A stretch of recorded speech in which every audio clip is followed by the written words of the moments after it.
Saúde Animal. Oferecimento. Hospital Veterinário da Unimar. Apoio. Conselho Regional de Medicina Veterinária do Estado de São Paulo.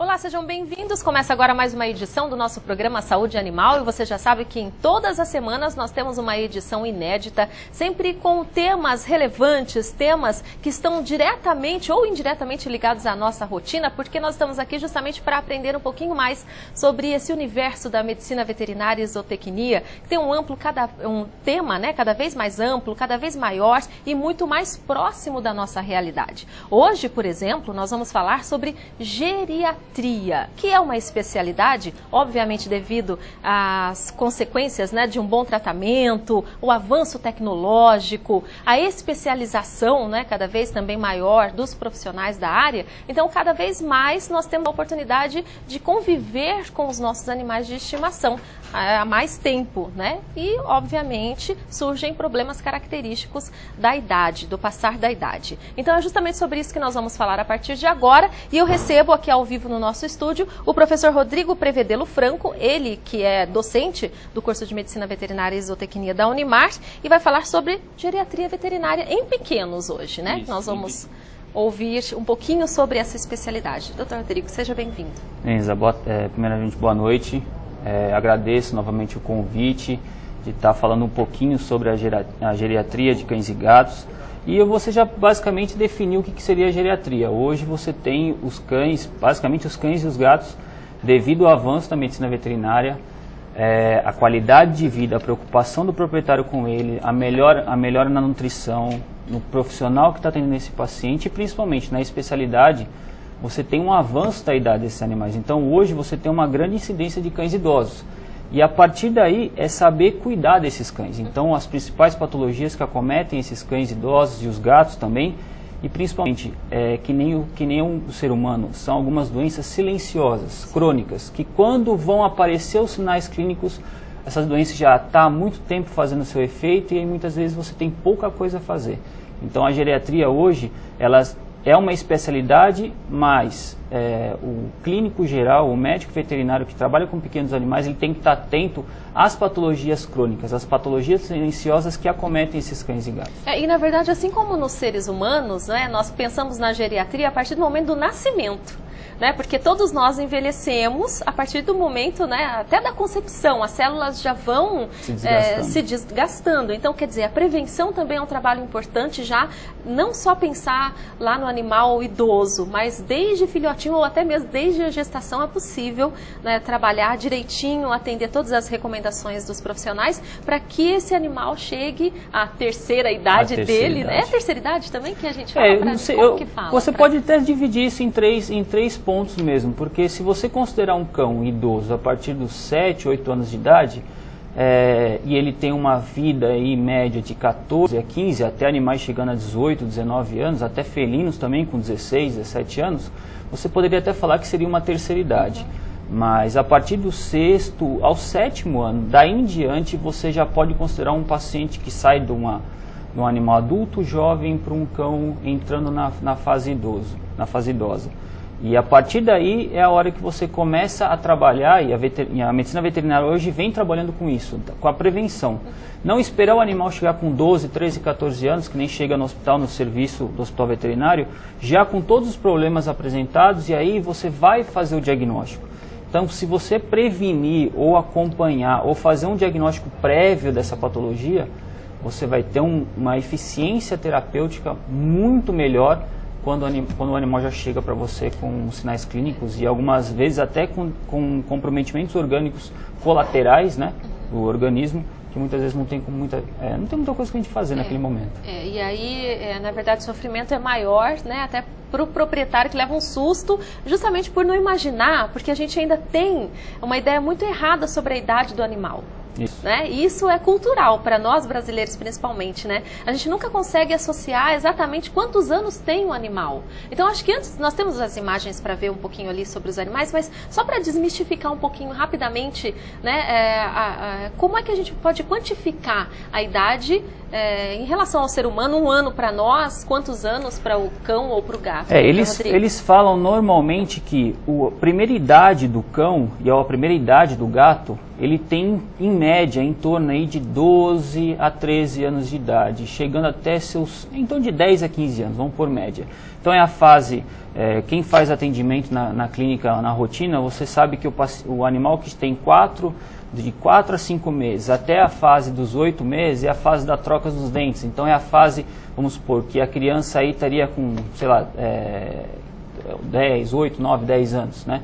Então, quando o animal chega com 1 ano de idade, ele está na fase da adolescência. Então, é a fase para nós é um bebezinho ainda. É a fase né? É a hora que você tem que ter o cuidado de educar, de saber tudo que tem que ser feito, porque a partir de 1 ano, 1 ano e meio de idade, esse animal já se tornou, com 2 anos, adulto. E é a mesma coisa que a gente. Adulto, é difícil você ter hábitos, pegar hábitos depois dali. Mas o proprietário que tem o animal, convive com o animal há 1 ano, na cabeça dele ainda ele trata o animal, né, como se fosse ali um bebezinho mesmo e que ele não precisa se preocupar tanto, né? Aí chega 2 anos, fala, nossa, mas já é adolescente, só 2 anos que ele está comigo, como então, é que ele pode... animal... Essa proporção é muito... Depois ele envelhece muito rapidamente, né? Se nós pensarmos que as fêmeas, ela entra no cio, né, na fase de estar apta para cruz e para gestação, a partir dos 6 meses a 8 meses de idade, em média 8 meses de idade, se a gente for correlacionar isso com a medicina humana, nós vamos ter aí as meninas com 14, 15 anos na fase da menstruação, vamos supor. Né? Então é mais ou menos isso. O animal com 1 ano ele já tem aí seus 15, 16 anos, que é em vez da fase da adolescência, a fase da aborrecência. Né? A hora que tem que educar ele, porque a partir dali você educou, você vai tentar levar ele com os hábitos, com os deveres. E aí entra a alimentação, né, o hábito alimentar. Não adianta falar, deixa ele pequenininho agora e come o que quiser, depois eu mudo a alimentação. Não adianta. E esse é o problema. Quando você vai avaliar um paciente, que nem na minha área, que é a parte cardiológica, que você vai avaliar um paciente com 7, 8 anos de idade, muitas vezes quando você atende esse proprietário com esse animal e você fala que esse paciente é idoso, ele se assusta, porque como o meu cachorro tem 6 a 7 anos de idade, ele é idoso. Mas no tempo de vida desse animal, aí você calculando uma média de 7 anos por ano desse animal, ele é um paciente idoso. Então as doenças cardiovasculares, as doenças respiratórias crônicas, as doenças endócrinas, as neoplasias, né, as artropatias, os problemas articulares, que são doenças crônicas, degenerativas muitas vezes, ou adquiridas com a idade, elas vão desenvolver a partir daí, dos 6, 7, 8 anos de idade em diante. E aí então, vem rapidamente. E aí os cuidados prévios que devem ser feitos. Então, por isso que eu enfatizo muito a parte de diagnóstico. Você tem que fazer o diagnóstico prévio. Para, de repente, tratar ou não, aí é avaliar depois. Mas o diagnóstico na geriatria tem que ser feito previamente. Muito bem. Olha, nós temos as imagens, vamos só acompanhar um pouquinho que o Dr. Rodrigo trouxe, para a gente começar a ilustrar aqui e sentir um pouquinho quais são as principais doenças, né, ou patologias na geriatria em cães e gatos. É isso, vamos na sequência então com as imagens? Isso, aí ó, eu deixei enfatizado 4 cães, onde você tem a doença de hiperadrenocorticismo e o diabetes mellitus. Então é uma doença endócrina, onde você tem uma predisposição em cães, né, machos ou fêmeas, mas com idade aí de 5, 6 até 7 anos de idade, ou até mais, onde você tem patologias crônicas de lesões de pele. Então aquele cão que é obeso, come muito, ganha muito peso, é letárgico e tem lesões de pele crônica, né? Ou até problemas respiratórios crônicos, normalmente não é porque aquele é um sinal clínico, mas a doença de base é um distúrbio endócrino.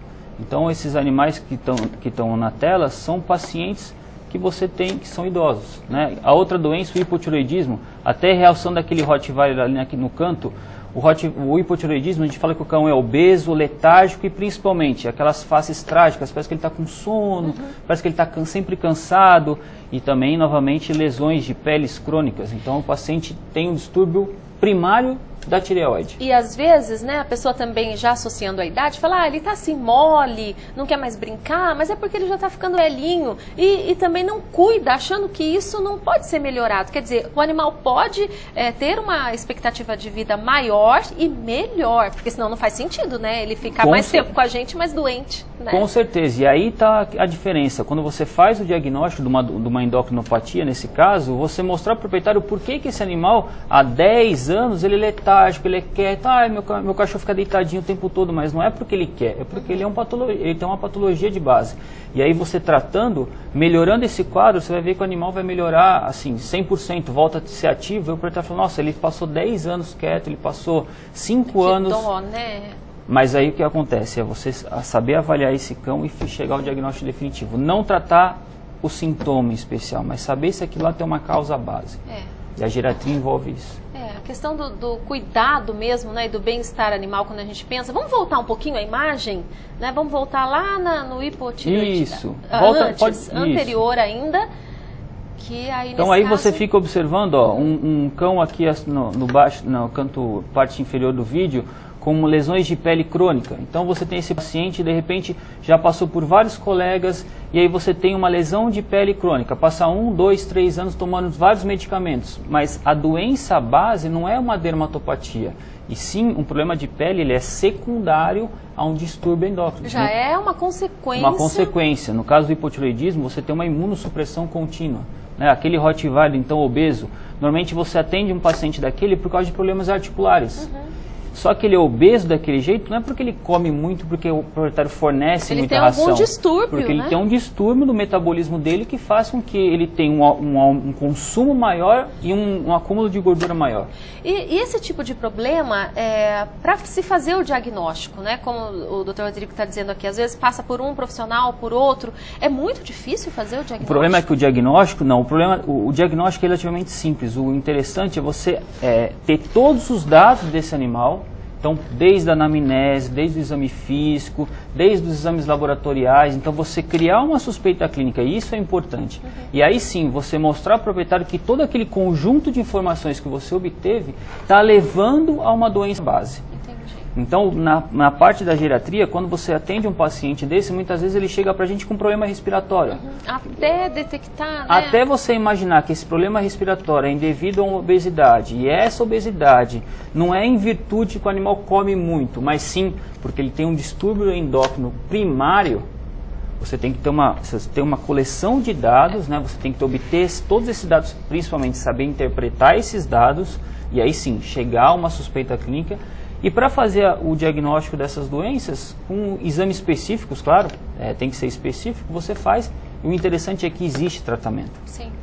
Existe o tratamento e o animal tem uma boa resposta terapêutica. No caso do diabetes? No caso do diabetes, do hiperadrenocorticismo e do hipotireoidismo, são doenças que você consegue controlar. Claro, muitas vezes chegam numa fase mais tardia, mas que você consegue dar uma qualidade de vida para esse animal.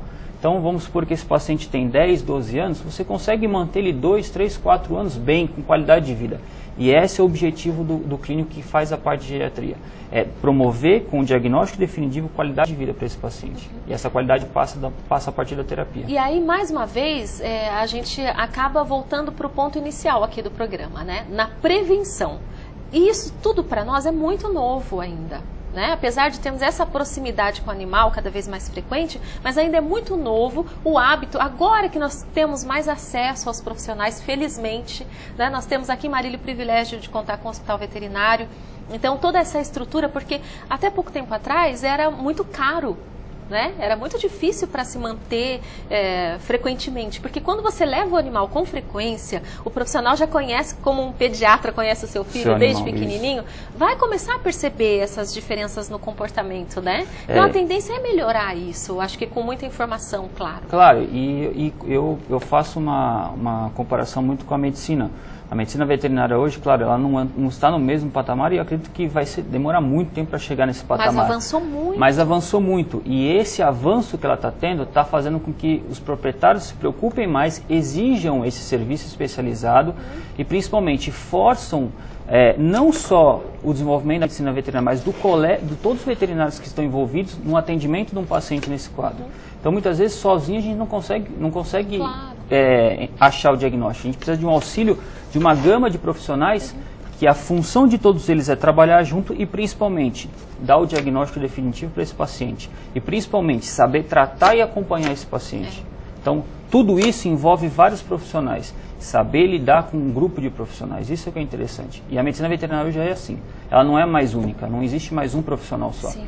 Existem vários profissionais trabalhando para um único caso só. Exatamente, porque a complexidade não é tamanha e tão complexo quanto o nosso corpo, o corpo humano é o corpo do animal. Agora, ainda volto a bater na mesma tecla, que se também o proprietário não tivesse olhar mais carinhoso para o animal e começar a respeitá-lo mais com todas as suas dores, as suas reações, isso também é algo muito cultural e nós estamos aprendendo a lidar com isso, porque eu tenho certeza absoluta de que muitas pessoas que assistem aqui ao programa falam, eu nunca imaginei que o meu animal pudesse ser tratado ou que pudesse ter esse tipo de doença. Então também eu acho que é uma união de forças agora, porque se o paciente chega para vocês com um proprietário consciente, é mais fácil, né?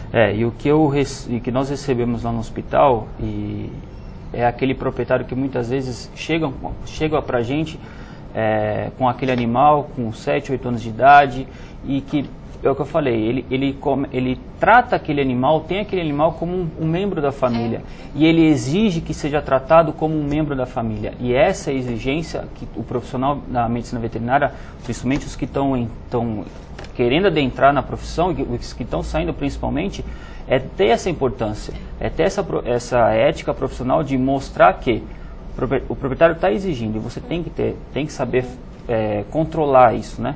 E mostrar que você tem o serviço. Tem que saber lidar e informar, e respeitar que às vezes a pessoa não tem condições de receber tanta informação de uma vez e está emocionalmente abalada e vira aquela confusão. Na geriatria, na sua área cardiológica, é isso, né? Chegam casos extremos lá na emergência. Mas eu falo para os meus proprietários é o seguinte, hoje o proprietário, desde qualquer proprietário, ele tem que estar ciente do que o animal dele tem. Então é um hábito meu e um hábito que eu passo para os meus orientados e para os meus alunos, que é o seguinte, se você dá um diagnóstico para o seu proprietário, seu animal tem tal patologia, ele não vai entender tudo que você está falando naquele momento. Então, qual que é a principal ferramenta hoje que o proprietário tem acesso? A internet. Então, escreve o que o animal tem, peça para ele ler. Você vai ver que num segundo retorno, numa nova consulta, ele vai te trazer informações mais específicas do que você quer saber e, principalmente, ele já vai sabendo com que o animal dele tem.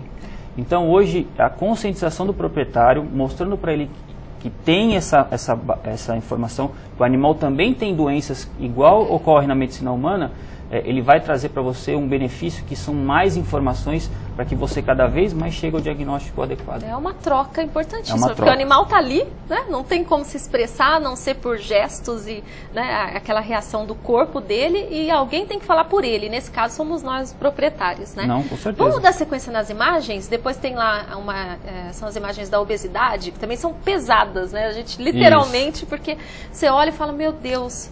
Isso, a obesidade aí você tem vários cães, um gato também obeso. A obesidade hoje, como na medicina... Gente, o gato quase não dá para ver a cabeça dele. Como na medicina humana, a obesidade em cães, ele está avançando cada vez mais. E é o que eu volto a ressaltar. Muitas vezes o paciente obeso, ele não é obeso porque ele quer, ele é obeso porque ele está doente. Claro que muitas vezes é em virtude de uma má alimentação, de uma má qualidade de vida. Que desencadeia, né? Que desencadeia a obesidade, mas a obesidade muitas vezes é uma doença. E por ser uma doença, ela tem que ser tratada. Seja ela uma obesidade de causa primária, né? Ou de causa secundária. Então, se a obesidade é porque o animal tem predisposição, tem uma raça que desenvolve, tem predisposição a ter obesidade, é uma coisa. Agora, quando o animal é obeso e tem uma doença de base que está gerando essa obesidade, não adianta você fazer todas as orientações para redução de calorias, sendo que quem está trazendo essa obesidade é uma doença. Então, se você não tratar a doença, você não consegue tratar a obesidade. E hoje, na medicina veterinária, principalmente na parte de respiratório e cardiovascular, Os cães sofrem muito com essa obesidade. E eu falo que tratar o cão obeso tem que tratar o cão obeso e reeducar o proprietário. Porque tratar o cão obeso, você não vai conseguir tratar. Quem você vai ter que conseguir reeducar é o proprietário, para que esse cão se torne um pouco mais leve, perda seu peso e principalmente... No caso do gato, gente, porque é impressionante a imagem, porque gato é tão ativo, né? Não para de um lado para o outro. Jamais a gente imagina um gato assim, então, nessa situação. Para você ter uma ideia, as doenças endócrinas nos gatos, muitas dessas doenças podem levar a uma perda de peso muito intensa por um excesso de metabolismo. Então é o extremo, ou ele pode desenvolver uma obesidade. Então, nesse momento, é o que eu falei, é ver a obesidade como a causa básica. Tem causa base? Descarta todas as possíveis patologias que está gerando essa obesidade. Não, está tudo normal. Então, esse gato tem um distúrbio, ele é obeso devido a um problema alimentar, ambiental, então vamos readequar isso.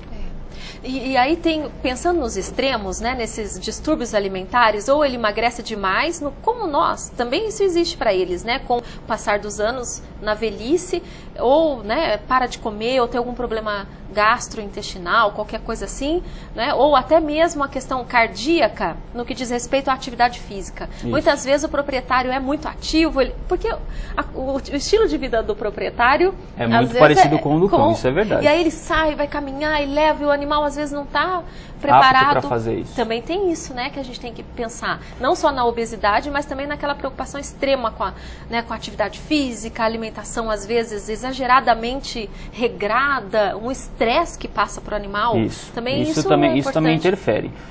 O que você estava falando da questão do hábito alimentar do proprietário passar para o cão, isso é praticamente 80% dos pacientes que chegam no hospital para atendimento dentro do hospital veterinário. Ou você observa que quando você quer falar de um problema cardiovascular e você tem que mudar a alimentação desse animal, você tem que tocar no ponto-chave que é o proprietário.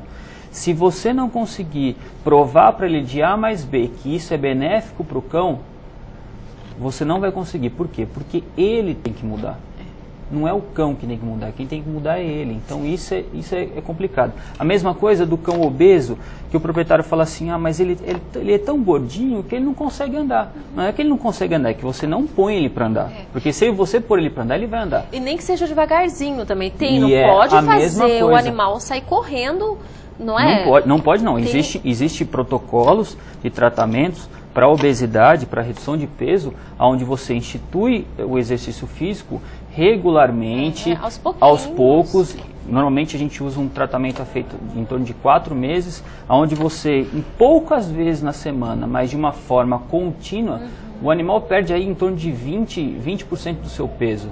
Então o animal fica mais ágil, ele fica mais ativo. Ele é aquele animal que antes só deitava comia e dormia. Hoje ele anda com o proprietário, ele pula dentro do carro, ele tem a sua atividade dentro de casa, e isso pro proprietário é interessante. Mas o problema é que esse cão não pode andar sozinho. Claro. Ele tem que andar com o proprietário. Alguém tem que levar. Então, se o proprietário não quiser andar, não tem como a gente fazer. Tem gente que amarra o cachorro na esteira, judiação. Isso. Senta na televisão lá e põe o cachorrinho coitadinho lá, o coraçãozinho dele tá aguentando mais. Mas hoje você também tem, a gente tem auxílio dos fisioterapeutas. Exatamente. Principalmente para que o proprietário não tenha esse hábito.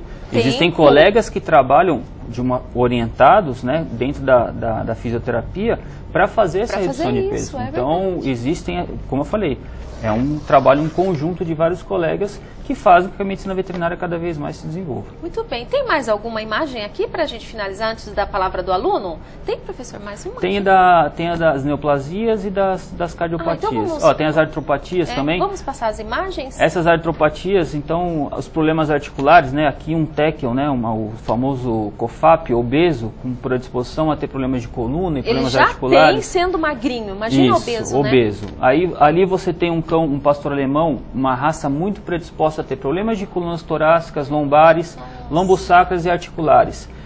E aí vem a questão, o animal daquele porte, daquele tamanho, muitas vezes não consegue andar. E aí muitas vezes o proprietário opta por um procedimento de eutanásia. Mas olha ali, um animal com qualidade de vida, idoso, com um carrinho, e tendo uma longevidade da mesma forma que ele tivesse andando normalmente. E a gente tem que mudar a nossa perspectiva, porque você olha e fala, ele deve estar sofrendo, está doendo. Não, olha o aspecto do animal. Tendo acompanhamento, o profissional vai ter a ética de dizer, olha, ele está bem, ou não adianta, ele não vai conseguir, né, se adaptar. Então a gente tem que ter também dar essa chance para o animal, né? Com certeza. E confiar no profissional que está acompanhando. Aí, nesse caso, as neoplasias, né? As neoplasias de mama numa gata ali, que é uma hiperplasia mamária, uma neoplasia de peles brancas em gatos, né? Ali seria no focinho? Isso, na aquela região do mancha focinho, preta, isso, um carcinoma espinocelular, a gente chama, em virtude dos raios solares contínuos. E os tumores de mamas aí nas cadelas, aonde você tem tumores, comum, né? É comum, tumores que pesam até 1, 2, 5 quilos, absurdo deixar que é um chegar nesse absurdo. ponto, meu E eu faço a seguinte comparação: um animal desse sem sinal clínico, tudo bem, só que você tem um animal desse com uma neoplasia desse tamanho, apesar de ele estar comendo bem, estar andando bem, agora ele tem um câncer, ele tem uma neoplasia, que mesmo que seja uma bolinha de 1 centímetro, que hoje naquele momento ela tem 1 centímetro, mas daqui 2, 3 anos ela vai pesar que nem aquele último vídeo, 2, 3 quilos. E às vezes internamente está maior, né? Externamente a gente não vê, mas internamente... E o problema das neoplasias, por isso que eu acho muito interessante a parte da geriatria, é que o proprietário só vê aquele aumento de volume. Então o médico veterinário ele tem que avaliar o cão só naquele aumento de volume, mas não é só aquilo, porque aquela neoplasia ela causa tanto problema interno, metástase em fígado, metástase em baço, metástase em pulmão, metástase em coração, insuficiências renais ou a síndrome paraneoplásica no organismo como um todo. Então o proprietário só vê aquele aumento de volume, né, aquele nódulo, mas muitas vezes um nódulo de 2, 3 centímetros, ele faz tanta metástase que quando você vai avaliar esse cão, já está totalmente comprometido e aí não dá para fazer mais nada.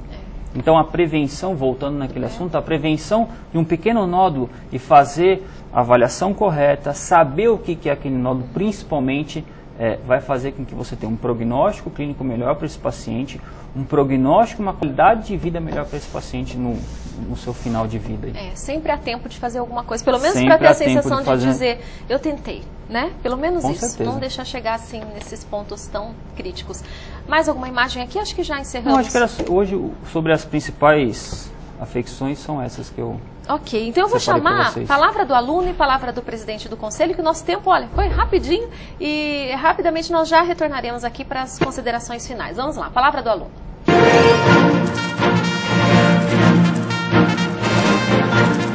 Então vamos ouvir a palavra da aluna, a Karina, que está no 5º termo e tem uma experiência já bem prática com o curso de medicina veterinária, né, Karina? Com certeza, eu sou uma aluna do 5º termo, a gente já está no 3º ano, né? Nós temos a oportunidade hoje de fazer práticas profissionais, trabalhos com animais, visando o bem-estar tanto do animal quanto das pessoas. A gente hoje trabalha com a Maria, né? A Maria ela faz parte de uma equipe de animais. Essa equipe, elas trabalham com pessoas, geralmente crianças. A gente está fazendo de quarta-feira, das 10h30 às 11h30. É uma prática profissional, nós alunos da veterinária com os alunos da fisioterapia, e a gente auxilia as crianças que têm problemas, atrasos mentais, deficiência, e a gente leva os animais para esse contato, né? Paciente e animal. As crianças relaxam, é um dia bem alegre, é um dia diferente, como a fisioterapia normal, chama zooterapia. A prática de envolver o animal dócil com uma criança que tem problema. Isso traz tanto benefício para o animal referente ao bem-estar, né? E para a pessoa também que está tendo a fisioterapia, porque a fisioterapia ela é como se fosse uma rotina, né? Pelo que a gente aprende lá. E fica como se fosse uma coisa atípica, um animalzinho, e trabalho emocional, a criança, né? Toda criança gosta de um animalzinho, né? E aí a gente leva lá para essa experiência mesmo. Precisam estar sempre saudáveis, eles passam por um exame antes de participar deste trabalho experimental. Eles passam por um exame para saber se eles estão bem, para saber se eles são dóceis. comportamental para saber se eles têm condições realmente de trabalhar com essas crianças. E ela foi escalada, inclusive ela quebrou a patinha, né, numa brincadeira da gente com a gaiola, e ela está aqui hoje para fazer uma cirurgia. Ela é muito mansa, inclusive a gente fez uma tala nela, a gente levou ela com a tala, as crianças ficaram super felizes por ver também que existe um cuidado com os animaizinhos também, que eles também se machucam, que eles também são cuidados como elas, né? Me dá uma segurança de sair hoje no mercado de trabalho, lidar mais com pessoas, tanto a gente faz veterinária porque a gente escolhe trabalhar com animais, mas quer queira ou quer não, a gente tem que saber lidar com o público, falar com pessoas, isso é muito importante hoje. E assim, na faculdade eles oferecem bastante essa prática, sabe? De você ter o contato com pessoas de fora, de ensinar alguma coisa que você sabe, aprender coisas com eles, sabe? É uma troca muito gostosa. Então, realização total? Total. Realização pessoal, profissional, acredito que total.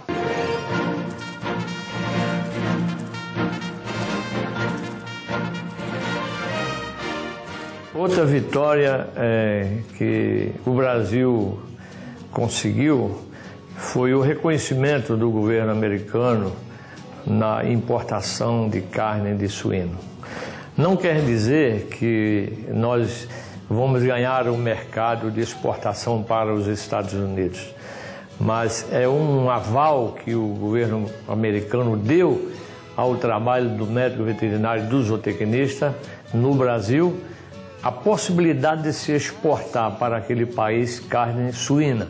Isso é uma chancela do trabalho que a equipe veterinária do Ministério da Agricultura e todo o conjunto dos colegas que trabalham nesse segmento mereceu respeito em razão do trabalho que se faz em saúde pública veterinária. Foi uma vitória nossa, porque com isso nós vamos ganhar mercado. É uma chancela de que o trabalho brasileiro no aspecto de saúde veterinária, principalmente na área de suíno, mereceu a chancela do governo americano. Muito obrigado, porque eu parabenizo você, colega, que trabalha nessas áreas de saúde veterinária, saúde animal, dando os parabéns e recomendando que continue nessa firmeza, fazendo com que a cada dia possamos ganhar mercado nas exportações brasileiras, não só de suíno, bovino e aves, como de outras espécies. Muito bem, olha, tá aí a participação do presidente do Conselho Regional de Medicina Veterinária do Estado de São Paulo. Para nós é uma participação importantíssima, não é? Porque assim nós temos ainda esse apoio, né? O aval dele, essa credibilidade para mostrar o quanto a profissão medicina veterinária e a zootecnia, as profissões estão evoluindo e merecem todo o nosso respeito e, claro, a aproximação com a população, que é o nosso objetivo aqui, né, professor? Com certeza. Essa junção é excelente. Nós temos cada vez mais se aprimorar e ter essa junção. Eu falo que a medicina veterinária hoje não é mais única, tem que trabalhar todo mundo junto. E o nosso objetivo, como falávamos aqui anteriormente, é levar para a população não uma especificação técnica, uma informação, né, teórica, que isso faz parte do universo de vocês, acadêmico, mas para o nosso público é que ele preste mais atenção ao seu animal, né? Olhe, observe as fotos para encerrar aqui essas considerações. Eu acho que hoje, falando especialmente da geriatria, você tem que se preocupar muito com observar o seu animal, avaliar esse animal. Hoje, uma simples lesão, uma simples obesidade, uma simples claudicação, né, mancando, ou uma infecção crônica, pensar que isso muitas vezes não é a doença de base. Então, procurar um profissional, muitas vezes procurar até um profissional especializado na área, para que você tenha o diagnóstico definitivo e, principalmente, começar a relacionar o seu cão ao ambiente que ele se encontra. Então, por que o meu animal está desse jeito? Por que ele é assim? Não é simplesmente porque ele está ficando velhinho. Está ficando velhinho e as doenças dos cães idosos também começam a aparecer. E como eu falei no início do programa, muitas vezes elas são crônicas e são silenciosas. Então, a avaliação periódica, seja ela semestral, seja ela anual, ao médico veterinário, o famoso check-up que eles falam, sendo feito de uma forma idônea e principalmente adequada para aquela hora, ela tem que ser feita. E, claro, sempre que puder. Muitas vezes isso é oneroso, muitas vezes. Mas deve ser feito. Mas ao longo prazo sai mais barato. Sai mais barato. Prevenir é sempre mais barato. Prevenir sempre é mais barato. Muito obrigada, professor Rodrigo, pela participação mais uma vez, pela gentileza, né, da sua presença aqui. E espero que nós tenhamos a oportunidade de retomar os nossos assuntos aqui em outros programas. Com certeza, Obrigada. Lenisa. Obrigada e até a próxima. Obrigado a você. Muito bem, e você continue acompanhando a nossa programação durante a semana toda, as reprises, não é? E você encontra também os nossos programas já no site da Unimar, www.unimar.br. Lá você vai poder rever os nossos programas e no site do Conselho também, que você acompanha aí na tela o endereço. Obrigada, uma ótima semana a todos e até a próxima. Saúde Animal. Oferecimento. Hospital Veterinário da Unimar. Apoio. Conselho Regional de Medicina Veterinária do Estado de São Paulo.